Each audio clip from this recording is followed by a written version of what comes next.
Nós pregamos na mensagem anterior, eu quero expor esse texto do capítulo 20 de Gênesis, mas na mensagem anterior nós estávamos lidando com a destruição de duas cidades muito importantes, Sodoma e Gomorra.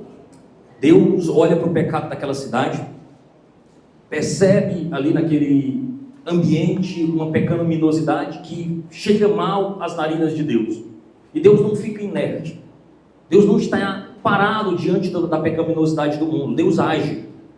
E Deus age destruindo aquela cidade. Mas não antes de preservar a sua semente. Deus fez um pacto com Abraão. E por meio desse compromisso que ele fez com Abraão, ele preserva Ló, o seu sobrinho. Ló foge da cidade ali de Sodoma e Gomorra, como nós vimos na pregação anterior. Vai para uma cidade, e lá nessa cidade, ele, numa relação incestuosa com as próprias filhas, eles geram duas nações que foram extremamente perseguidoras e problemáticas para o povo de Israel. Então todo pecado, irmãos, ele tem consequências a longo prazo. Pecado Deus perdoa, mas as consequências nós lidamos com elas. Agora, no texto do capítulo 20 de Gênesis, nós temos agora uma seguinte situação. Abraão estava morando nos carvalhais de Mamre, estava ali naquela região, mas é impulsionado por Deus para se mover daquela região. Ele recebe ali, quando recebe a visita daqueles 3 homens, entre eles 2 anjos, e alguns estudiosos chegam a dizer o próprio Deus estava ali. Ele recebe uma promessa de que Sara, uma mulher estéril, uma mulher sem perspectivas de ter um filho, geraria. Ela ri. E ele diz: olha, não ria, essa promessa é verdadeira.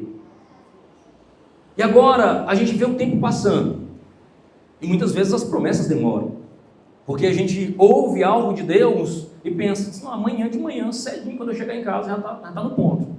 Mas não é assim. Deus trabalha de modo diferente do nosso modo de pensar e de agir. E agora Abraão é impulsionado por Deus, e ele muda o seu acampamento de lugar. E agora ele vai para uma região, como o texto bíblico diz, que fica ali dentro dos domínios dos filisteus, próximo da cidade de um rei chamado de Abimeleque. Lá ele repete uma conduta que ele já tinha feito, e eu já preguei aqui sobre isso. Ele diz, naquela cidade que ele chega, alguns estudiosos dizem que aquela cidade ficava mais ou menos a 80 quilômetros de distância. Não é uma época que tinha redes sociais, não tinha portais da cidade informando o que acontecia. Então ele era um homem desconhecido, de modo que ele chega lá e pode dizer: essa não é minha mulher, é a minha irmã. Mas você não se lembra que isso já tinha acontecido quando ele chega no Egito? Ele apresenta Sara como sua irmã. O rei do Egito diz: pois ela é muito bonita, traz essa mulher para mim. Deus livra Abraão daquela ocasião lá no Egito, mas agora ele repete a mesma história. E às vezes a gente precisa ficar pensando com isso. Vez ou outra nós somos impulsionados a voltar a velhos hábitos. E a palavra de Deus vai exatamente ao contrário disso. Quando ela diz assim: olha, aquele que está em Cristo, nova criatura é. E as coisas velhas já passaram, tudo se fez novo. Abraão aplica isso, e agora ele coloca em risco a linhagem da promessa, porque Deus tinha um trato com ele.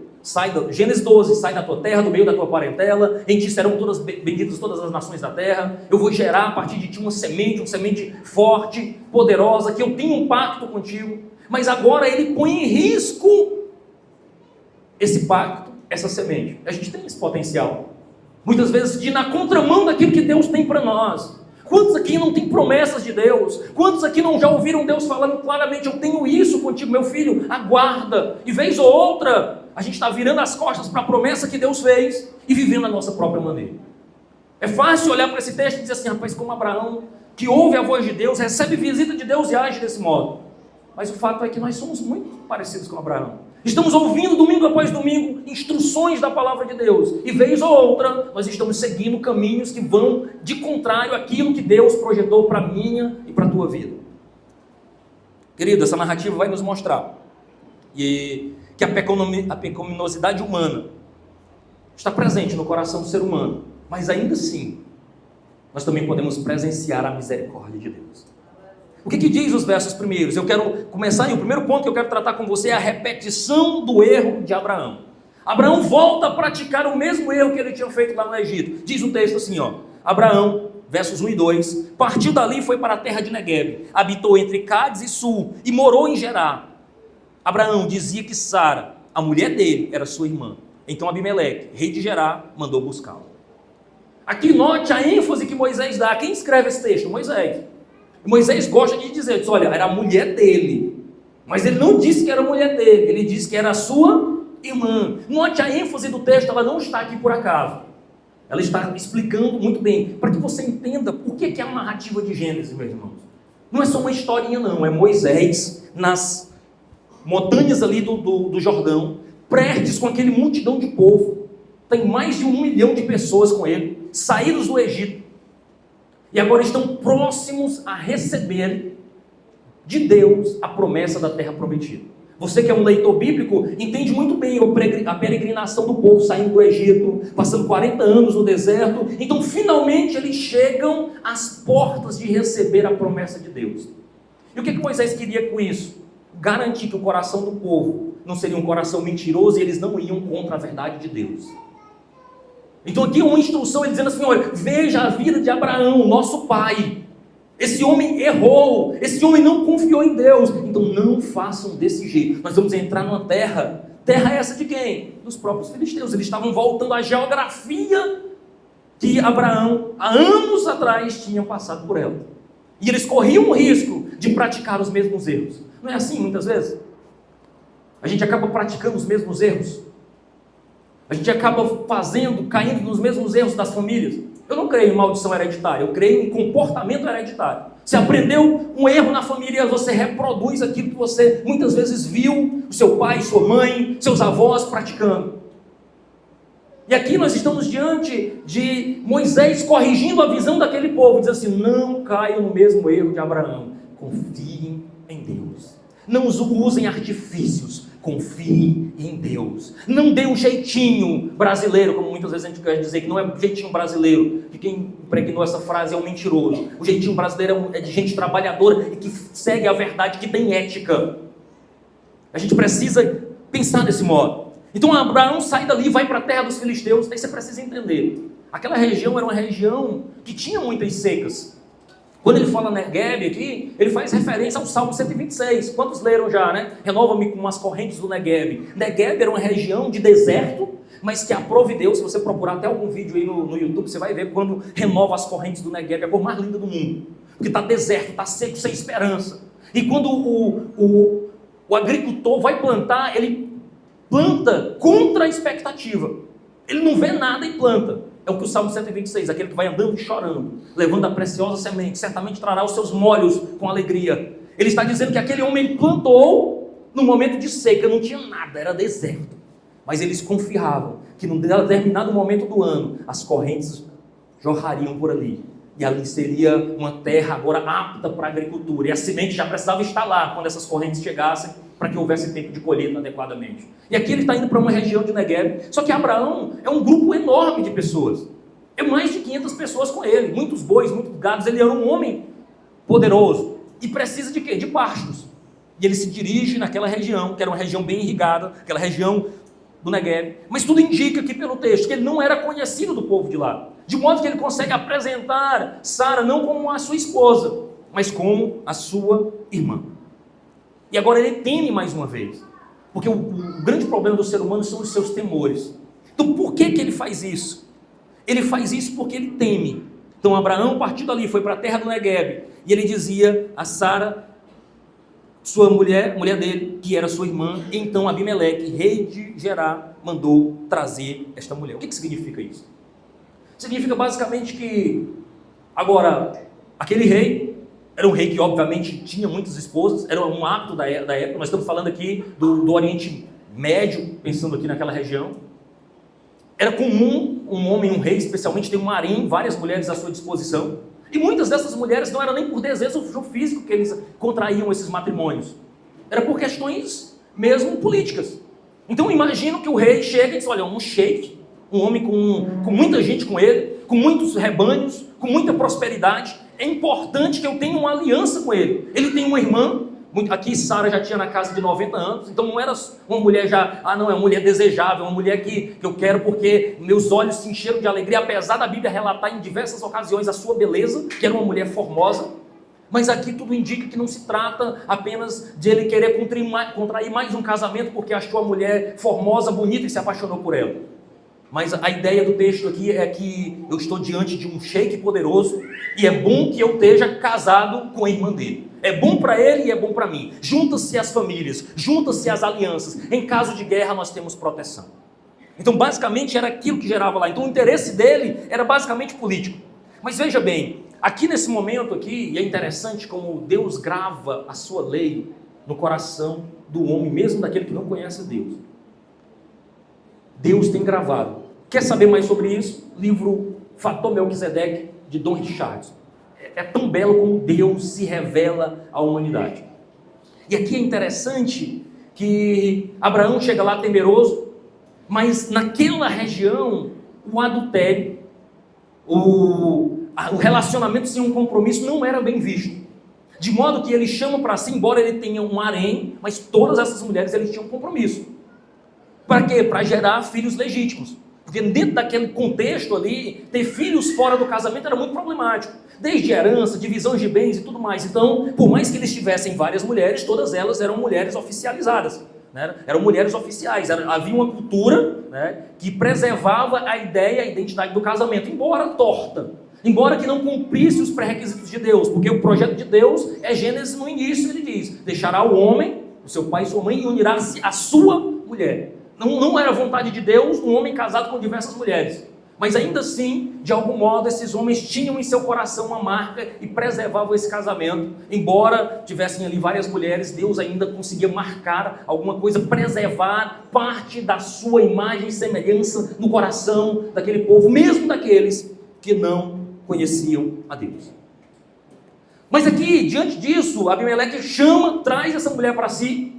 E aí a gente chega no segundo ponto que eu quero tratar aqui com vocês. A intervenção de Deus e a integridade de Abimeleque. Note, quando Abraão vai se explicar para Abimeleque, ele diz assim, eu tive medo. Por que ele teve medo? Porque ele diz assim, não tem temor de Deus nessa região. Quando ele conversa em Gênesis 19 com Deus, ele faz uma proposta partindo de 50 até chegar em 10. Ele diz, Senhor, se tiver 50 justos, o Senhor preserva? Deus, eu preservo. 45, 30, 20, 10, Senhor preserva? Preservo. Só que não tinha. Então fica na mente de Abraão o seguinte, não tem um justo nessa região. Não tem ninguém que tema a Deus. Então se esse povo me vê com uma mulher formosa, vão tomar esta mulher de mim e vão me matar por causa dela. Não há ninguém que tema a Deus. E agora esse texto nos deixa claro que Deus é poderoso. Que Abraão estava equivocado no seu juízo preliminar.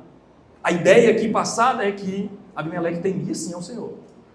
Que havia alguém que, embora fosse ímpio, que embora não professasse, que não conhecesse o Deus de Abraão, ainda assim tinha uma marca de Deus em seu coração, tinha temor no seu coração. Isso é muito belo, porque o texto diz assim, verso 3 do capítulo 20, Deus, porém, veio a Abimeleque em sonho de noite e lhe disse, você vai ser castigado com a morte por causa da mulher que tomou, porque ela tem marido.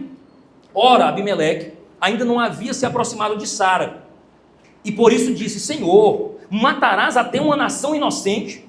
Não foi ele mesmo que disse, é minha irmã? E ela também me disse, é meu irmão. Com sinceridade de coração e na minha inocência foi que eu fiz isso. Deus respondeu em sonho, bem sei que com sinceridade de coração você fez isso. Por isso impedi que você pecasse contra mim e não permiti que tocasse nela. Agora devolva a mulher a seu marido, pois ele é profeta e intercederá por você, e você viverá. Mas se não a devolver, saiba que você certamente morrerá, você e tudo que é seu. Deus não ficou satisfeito com aquela proposta de... Você consegue enxergar aqui uma série de contradições nesse texto? Deus protegendo um cabo mentiroso? É interessante como a gente olha para esse texto e vê, e ainda Deus olha para ele e diz assim, ele é profeta. A gente duvidaria automaticamente dessa possibilidade. Como é que esse profeta que vai orar por homem, chega a primeira coisa que ele faz é mentir. é enganar, é lançar uma palavra que não condiz com aquilo que ele deveria ser. Mas o fato aqui é que Deus não ficou satisfeito com a atitude de Abimeleque. E Deus intervém. Porque a beleza do Evangelho é nós servimos um Deus que intervém na história. Deus pode mudar circunstâncias, irmãos. Deus pode mudar a minha e a tua vida. Agora Abimeleque declara inocência. Diz assim, Deus, eu sou inocente. O Senhor vai matar uma nação inocente. Porque a proposta de Deus, olha, você vai morrer. Você vai morrer se tocar nessa mulher. Ele diz assim, Senhor, eu fui inocente nesse cenário. Ele me disse que era irmã dele. Ela me disse que era irmã dele. O que eu tenho a ver com isso? E aqui fica muito claro nesse texto que embora Abimeleque fosse inocente, se ele continuasse no seu intento, ele teria responsabilidade nesse pecado. É por isso que Deus interveio. O desconhecimento dele era um atenuante, mas não justificaria em decisivo se ele permanecesse em pecado. Agora aqui nós temos algo muito interessante nesse texto. É a primeira vez, irmãos, que a Bíblia fala de sonhos para se comunicar. Até então Deus tem aparecido por visões, tem aparecido por formas de figuras teofânicas, que a gente chama figuras, homens, anjos, recado direto. É a primeira vez na Escritura, na Bíblia, que Deus se instrumentaliza de sonhos. Deus fala através de sonhos, louvado seja o nome do Senhor. E também é muito interessante como Deus se comunica, muitas vezes na linguagem que a gente consegue compreender. Era muito comum naquela região, aqueles pagãos crerem que os deuses deles se comunicavam com sonhos. Então eles já olhavam para isso numa perspectiva espiritual. Então Deus é misericordioso, irmãos, porque ele desce e fala na linguagem que a gente consegue compreender.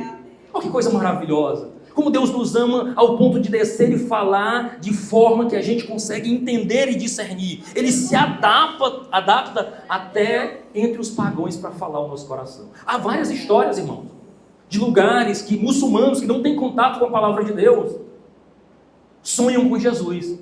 Olha que coisa maravilhosa. Eu acho muito lindo porque Deus tem interesse em fazer seu nome conhecido. Existem vários testemunhos de homens que estão lá no meio do islamismo, que não têm acesso ao Evangelho, à palavra de Deus, e sonhou com Jesus, com este crucificado. E agora procuram uma comunidade de fé, uma igreja, e entregam a vida a Cristo. Como Deus fala com o povo. Louvado seja o nome do nosso Deus por isso. Então aqui nós temos uma situação muito emblemática, porque tudo indica que Abimeleque adoeceu, e ele não sabia o porquê. E note que se você ler o texto inteiro, em nenhum momento é explicado que as mulheres ficaram todas estéreis. Só no último versículo 18 é que ele diz, olha, por causa de Sara, dele ter pego, as mulheres ficaram estéreis. Aí o fato é que no reino ficou algo muito estranho. O rei adoece, mulher nenhuma, ninguém mais engravida no reino. O que houve, meu Deus?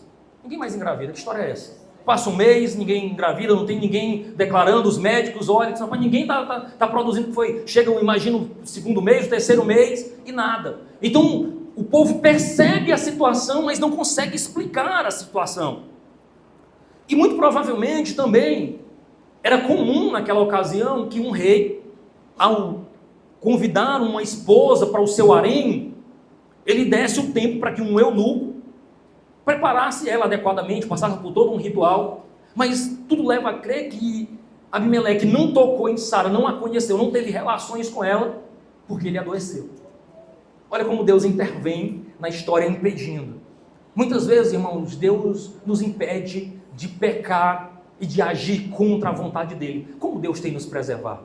O apóstolo Paulo, lidando com essa informação, em 2 Coríntios, ele diz assim, não veio sobre vós tentação que não seja humana. Mas ainda que a tentação venha, ele diz, eu mandarei também o escape. Então muitas vezes, quem sabe, você jovem, você que enfrenta lutas, especialmente em muitas áreas, esteja enfrentando alguma luta, a sua pergunta é, Deus, a tentação eu sei que vem, mas também veio o escape. Cadê, Senhor? Dá o escape. Me ajuda a escapar desta situação. Porque o Deus que nós servimos preserva, irmão. Ah, Deus preservando. E aqui também nós podemos perceber, irmãos, que Deus explica para Abimeleque o que estava acontecendo. Ele disse, foi porque você pegou a mulher de um homem meu. Você pegou essa esposa e levou para o seu harém. E agora você está enfermo por causa disso. E aí lhe digo mais, se você não entregar essa esposa, você não só vai ficar doente, mas vai morrer. A sentença de Deus estava clara. Agora Abimeleque responde a Abraão. Porque Abraão disse, pensava em seu coração, não há temor de Deus aqui. Mas Abimeleque ouve Deus, e não só ouve Deus, ele age para corrigir aquilo que tinha acontecido. Então havia um temor de Deus, havia um código moral de Deus no coração de todo ser humano. Deus preserva o coração do ser humano, ele se revela. E aqui é isso interessante, irmãos, porque às vezes a gente se pergunta, diz, meu Deus, e o povo que nunca ouviu falar do teu nome? E as tribos remotas que nunca ouviram sobre o teu filho? Como será? Alguém que está completamente desconectado de tudo e de todos, como será? Esse texto nos revela algo importante. Deus revelou-se ao coração do homem. O apóstolo Paulo, escrevendo Romanos, capítulo 1, ele fala, os céus, citando um salmo, e a terra proclamam a glória de Deus. Ele se fez conhecido pela natureza também. Mas Paulo é o que melhor sintetiza isso. Nós, aqueles que não conheceram, não viram a revelação do Filho de Deus, serão julgados pela luz que lhes foi dada. Ou seja, o conhecimento que eles tiveram de Cristo, mesmo sem a pregação. Porque a natureza declara que existe um Deus. A natureza professa que existe um Deus. E que esse Deus está vivo, atuando, controlando todas as coisas. Há um desejo no coração do ser humano por se aprofundar e conhecer esse Deus mais de perto. E aqui a gente lida com esse texto e fica claro. A indagação de Abimeleque, dizendo, o Senhor vai destruir uma nação injusta. E Deus responde. Não fica claro no escrito de Moisés se ele dormiu e sonhou de novo, ou se Deus dialogou com ele nesse sonho, mas que Deus respondeu a ele em sonho novamente. Né? E aí ele vai dizer, olha, eu sei da sinceridade do seu coração. Olha que coisa maravilhosa. Um ímpio, um homem que não conhece a Deus, mas que tinha um coração sincero. Mas esse texto também revela que Deus conhece você. Porque se ele conhecia um ímpio que não temia a Deus, ele também conhece o teu coração. Ele conhece as tuas necessidades. Ele conhece os teus desejos de servir verdadeiramente a Ele. Ele lê, ele faz um raio-x. Irmãos, às vezes a gente acha que consegue enganar alguém. Às vezes a gente acha que consegue externar algo que a gente pensa que está. Não, fulano vai pensar isso de mim. Mas a realidade, irmãos, é o que diz Hebreus 4:13. Todas as coisas estão patentes e nuas aos olhos daquele com quem haveremos de prestar contas. Deus nos vê. Deus nos enxerga. Deus passa o raio-x dele na nossa vida, na nossa história. Isso é bom de diversos modos. Porque na nossa hipocrisia, Deus nos conhece. Mas também Deus nos conhece na nossa sinceridade.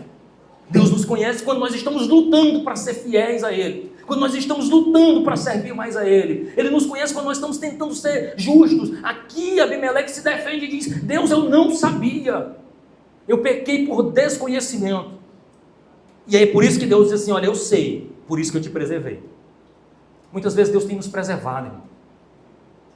Eu acho massa e muito bacana mesmo a gente lidar com a eternidade, que talvez só na eternidade a gente vai ter clareza do quanto que Deus nos livrou. Porque muitas vezes a gente quer ver milagres. Quem quer ver milagres? Eu até falava com o Maldinal hoje de manhã, é bom ver milagres.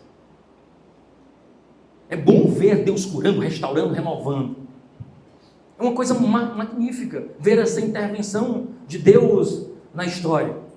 Mas um grande milagre na nossa vida é um coração regenerado. Glória a Deus.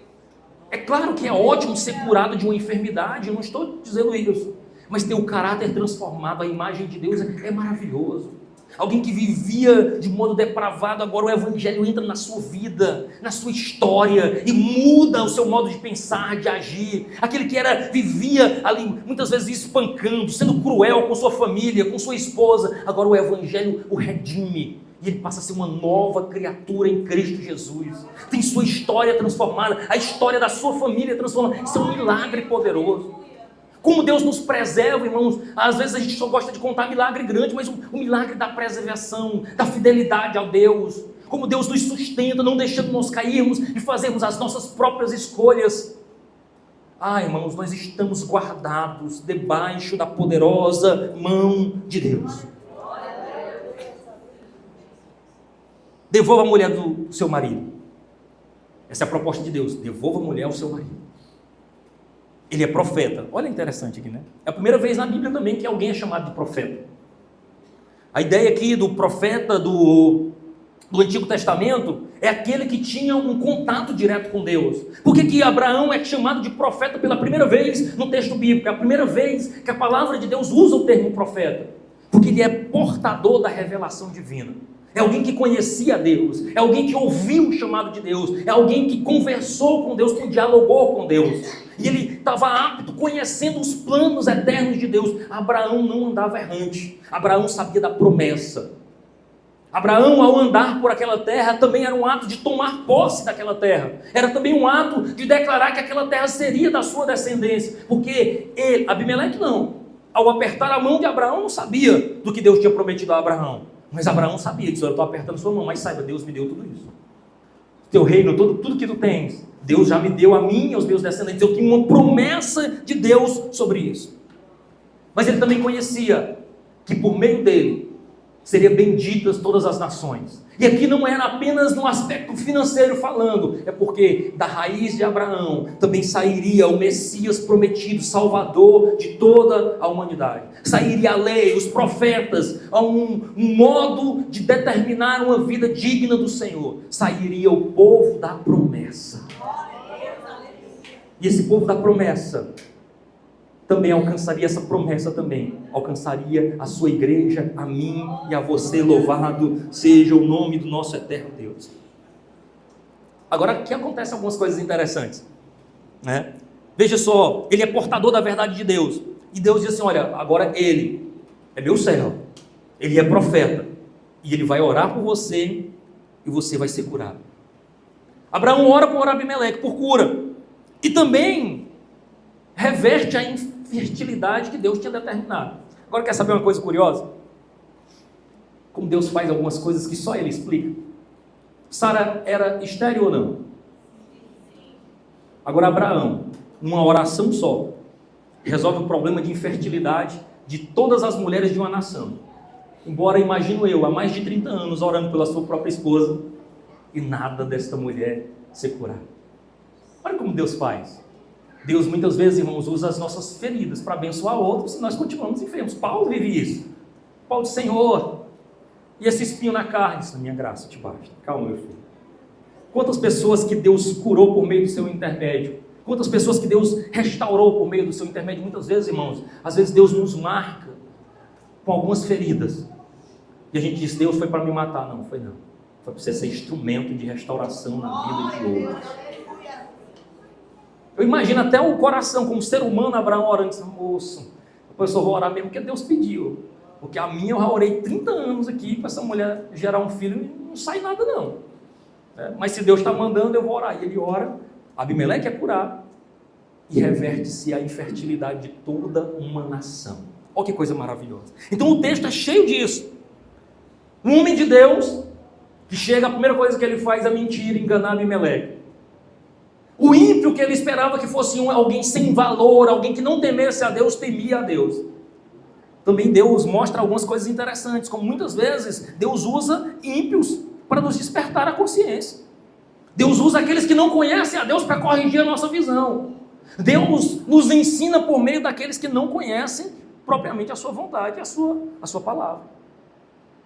Ah, meu irmão, Deus governa soberanamente as circunstâncias e protege os seus filhos. Impede, inclusive, que eles peguem quando é desejo do seu coração. Agora a gente tem o seguinte, caminhando aqui para o tópico 3, que eu quero tratar com você. O confronto e a repreensão de Abraão. Olha só isso. O que diz o verso 8? Abimeleque levantou-se de madrugada, chamou todos os seus servos e lhe contou todas essas coisas. E os homens ficaram com muito medo. Então Abimeleque chamou Abraão e lhe disse: o que é isso que você fez conosco? Em que eu pequei contra você para que você trouxesse tamanho pecado sobre mim e sobre o meu reino? O que você fez é coisa que não se deve fazer. E Abimeleque perguntou a Abraão: o que é que levou você a fazer uma coisa dessa? Abraão respondeu: eu pensei, certamente não há temor de Deus neste lugar, e eles me matarão por causa da minha mulher. Por outro lado, ela é de fato minha irmã por parte de pai, embora não por parte de mãe, e veio a ser a minha mulher. Quando Deus me fez sair da casa de meu pai para andar errante por aí, eu disse a ela: este é o favor que você me fará. em todo lugar, para onde formos, você dirá que eu sou seu irmão.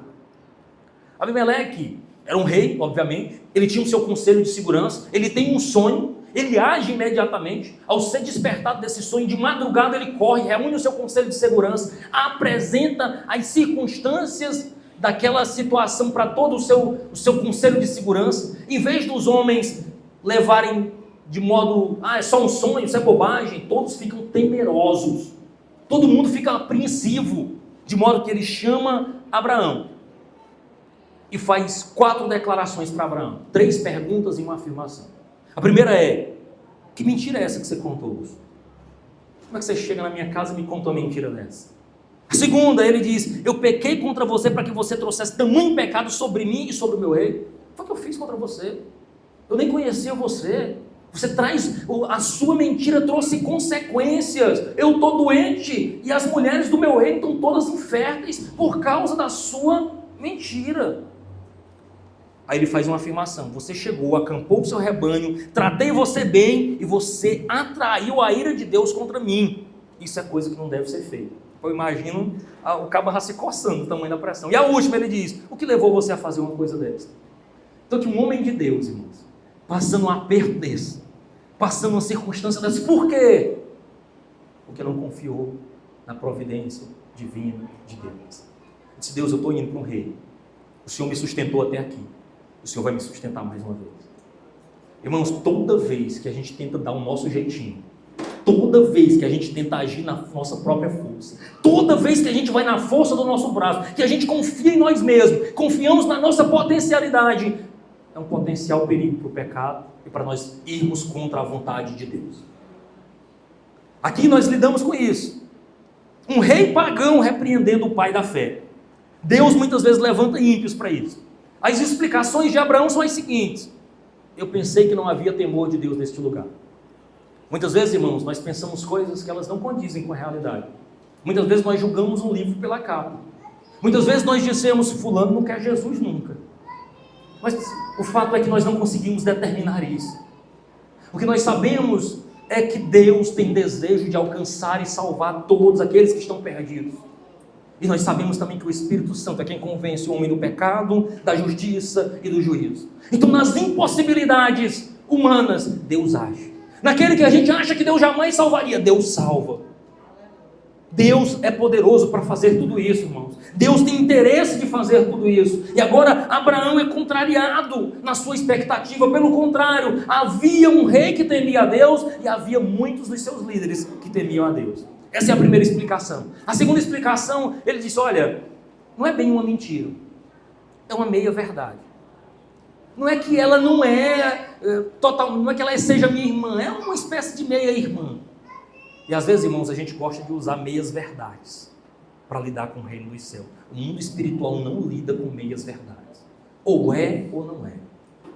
A gente não pode usar esse termo aqui. A situação de Abraão explica, mas não justifica. Aparentemente, Abimeleque se convenceu daquilo. Disse: não, por mim tá bom. Tu pensava que não havia temor, né? Ficou com medo. A mulher de fato é tua meia irmã. Para mim está suficiente. Mas Deus é santo. Deus é poderoso. Deus não aceita de qualquer maneira. Com Deus é sim, sim e não, não. Deus exige dos seus servos compromisso e confiança nele, na sua boa mão. Uma lição importante: mesmo os servos de Deus precisam ser corrigidos e confrontados em seus pecados. Não é porque você é crente há muito tempo que você não precisa olhar para a sua vida e ver o quanto que ela está se parecendo com Cristo. O padrão não sou eu. O padrão não é a liderança. O padrão é Jesus. O padrão é a palavra de Deus. E o Deus que nós servimos é um Deus excelente e exigente. É um Deus que não aceita coisas de qualquer maneira. Ele não aceita me dividir com o mundo. Ele não aceita migalhas do meu tempo, daquilo que eu posso fazer. Ele não aceita que eu gaste os meus dons e talentos apenas para servir a mim mesmo. Eu dizia hoje, conversando com os meninos aqui, eu digo: olha, a parábola dos talentos é uma parábola muito séria, que muitas vezes a gente despreza. Deus te deu ferramentas. Eu até trazendo a irmã Joselma, a gente conversava sobre isso vindo. Deus deu ferramentas a ela, Deus deu ferramentas a outros aqui, que deu a eles. E eu tenho 2 escolhas: eu vou usar para mim mesmo, eu não vou fazer. Eu estou chateado, não quero. Ei, Deus te deu não para o teu nome crescer. Ele te deu para a edificação do corpo de Cristo. Quando eu me omito de usar os dons que Deus me deu para a expansão do seu reino, eu vou prestar conta com ele. É isso que eu aprendo na parábola dos talentos. Deus, aquele que distribui talentos, aqueles que entregam os dons, vai requerer de cada um de nós aquilo que ele nos deu. Se nós empregamos isso para o reino dele, se nós multiplicamos aquilo que ele nos confiou, ou nós gastamos apenas a nossa vida em favor de nós mesmos. Irmãos, nós somos despertados por essa palavra, a entender aquilo que Deus nos deu, aquilo que Deus nos chamou, e muitas vezes nós somos advertidos para fazer o reino de Deus conhecido e cada vez mais nos parecemos com ele. E aqui a gente lida com a restauração e a misericórdia de Deus, os últimos versos. Então Abimeleque tomou ovelhas, bois, servos e servas e deu a Abraão, e lhe devolveu Sara, sua mulher. Abimeleque disse: a minha terra está diante de você, more onde melhor lhe parecer. E a Sara disse, isso é extremamente importante: dei 1000 moedas de prata a seu irmão, como compensação por tudo que aconteceu com você, e diante de todos você está justificada. Abraão intercedeu junto a Deus, e ele curou Abimeleque, a mulher, as servas deles, de modo que elas puderam ter filhos. Só aqui que a gente é informado sobre a infertilidade. Eu informei vocês desde o início, mas só aqui que a gente é informado dessa infertilidade, né? De modo que ele intercedeu junto a Deus, ele curou eles, né? E de modo que curou elas que puderam ter filhos, porque o Senhor havia tornado estéril todas as mulheres da casa de Abimeleque, por causa de Sara, mulher de Abraão. Olha um Deus poderoso aqui, irmãos, agindo. Então, Sara é devolvida a Abraão. Aparentemente, Abimeleque se deu por satisfeito. Deus ficou ali com suas reservas com Abraão. Disse: Abraão, te ajeita, deixa de ser mentiroso. Agora Abimeleque faz um contrato. Ele diz: olha, mesmo na sua mentira, a terra está diante de você. Eu que quero ir contra um homem que Deus fala em sonho para proteger a mulher dele, a casa dele, os negócios deles, nós vamos ser amigos. A terra é sua, meu irmão. Vou lhe dar aqui ovelhas, vou lhe dar servo, vou lhe dar essa compensação por este constrangimento. Mas é importante citar aquilo que Abraão dá a Sara, aquilo que Abimeleque dá a Sara, de modo muito importante aqui. Ele apresenta e ele lhe dá ali uma soma de prata, 1000 moedas de prata, dá ao irmão, porque naquele contexto, a mulher, ela não recebia nada direto, ela estava sobre o domínio ou do seu pai, enquanto solteira, ou na ausência do pai do seu irmão mais velho, se ela fosse solteira, ou enquanto casada, sob o domínio do seu marido. Então ele era o responsável. Mas Abimeleque se dirige a ela e diz: olha, eu dei ao seu irmão 1000 moedas de prata. É uma compensação, é um danos morais aqui que eu estou lhe pagando. Eu estou lhe indenizando pelo constrangimento que eu lhe causei. E eu quero dizer que você está justificado. Eu estou dizendo: eu não toquei em você. Por que isso é importante? Porque no capítulo 21, capítulo seguinte, Sara vai ser restaurada e curada da infertilidade. Vai nascer Isaac. E Moisés quer garantir aqui que não há dúvidas de que o pai de Isaac é o pai da fé, é Abraão. A linhagem foi protegida. Não há nenhuma dúvida sobre Sara. Ninguém vai levantar e dizer assim: não, mas ela teve lá para gerar, lá soube lá que Abimeleque levou ela para o harém dele. Olha, será que esse menino é dele mesmo? Não resta dúvidas, ela sai limpa, justificada, intacta, e o próprio Abimeleque toma a iniciativa de preservação. Então olha como Deus preserva o seu pacto, olha como Deus tem interesse que o seu nome seja glorificado, olha como Deus cuida, irmãos. Deus pode transformar situações de queda em ocasião para revelar a sua graça e o seu poder transformador. Conclui, irmãos. Moisés traz aqui algumas lições preciosas para nós. Moisés, embora Deus tivesse revelado a Israel os 10 mandamentos na forma de lei, Moisés já tinha falado com esse povo sobre os 10 mandamentos, já tinha falado sobre as leis cerimoniais. Agora Moisés está às vésperas de orientar aquele povo sobre como eles procederiam dentro da terra de Israel. Porque, irmãos, não há um momento mais perigoso para cada crente, escute o que eu vou lhe dizer, do que o momento que você está prestes a ver as promessas de Deus se cumprir. Esse é o momento mais perigoso na vida do crente. Então Deus está aqui entregando a terra prometida ao povo de Israel. Eles estão na iminência de receber aquilo que eles por 40 anos esperaram o cumprimento dessa promessa. Muitos morreram sem ver essa promessa se cumprir. Agora Moisés quer garantir que aquele povo entenda quem é o Deus que prometeu e se cumpriu, para que eles não incorram em erros e abandonem o relacionamento com Deus.